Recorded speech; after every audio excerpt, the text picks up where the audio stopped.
ಒಕ್ಕಲಿಗೆನ್ ತೆಗೆದಿಟ್ರೆ hotel ಮರುದಿವಸ ಬಂದಾಕೈತಿ. ಒಕ್ಕಲಿಗೆನ್ ಮಗ್ಗಲ್ ತೆಗೆದಿಟ್ರೆ ಮರುದಿವಸ ನಿಮ್ಮೆಲ್ಲ ಬೇಕರಿ ಇಂಡಸ್ಟ್ರಿ ಬಂದಾಗ್ತೈತಿ. ಒಕ್ಕಲಿಗೆನ್ ವಜಾ ಮಾಡಿದ್ರೆ ಈ ಜಗತ್ತಿನಾಗ ಏನೂ ಉಳಿದಿಲ್ಲ.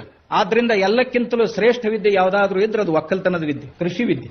ರೊಕ್ಕ ಬಹಳ ಬರ್ತಾವ, ಕಡಿಮೆ ಬರ್ತಾವ, ಬಹಳ ಮಹತ್ವದ್ದಲ್ಲ. ಎಲ್ಲರದು ಅಪೇಕ್ಷಾ ಬಹಳ ಸಿಗಬೇಕು, ಬೇಗ ಸಿಗಬೇಕು, ಪುಕ್ಕಟ್ಟ ಹೊಡಿಬೇಕು, ಎಲ್ಲರಿಗೂ ಚಟ ಇದೆ. ಆದ್ರೂ ಒಕ್ಕಲಿಗೆಂದು ಹಂಗಿಲ್ಲ. ಭೂಮಿ ಎಷ್ಟು ಕೊಡ್ಬೇಕು ಅಷ್ಟ ಕೊಡ್ತೈತಿ, ಬಹಳ ಕಷ್ಟ ಪಡ್ಬೇಕಾಗ್ತೈತಿ. 4 ತಿಂಗಳಿಗೆ ಬರುವಂತ ಬೆಳಿ ನಾವು ಏನಾ ಲಂಚ ಕೊಟ್ಟರು ಸಹಿತ ಭೂಮಿ 1 ತಿಂಗಳದಾಗ ಕೊಡಕ್ ಸಾಧ್ಯನೇ ಇಲ್ಲ. ಎಲ್ಲಾ ನೈಸರ್ಗಿಕವಾಗೇ ನಡೆಯೋದಿದು. ಆದ್ರಿಂದ ಇದು ನಮ್ಮದು ಶ್ರೇಷ್ಠ ವಿದ್ಯೆ. ಉಳಿದ ಎಲ್ಲಾ ವಿದ್ಯಾದಾಗ ಭ್ರಷ್ಟಾಚಾರ ನಡೀತಾವ.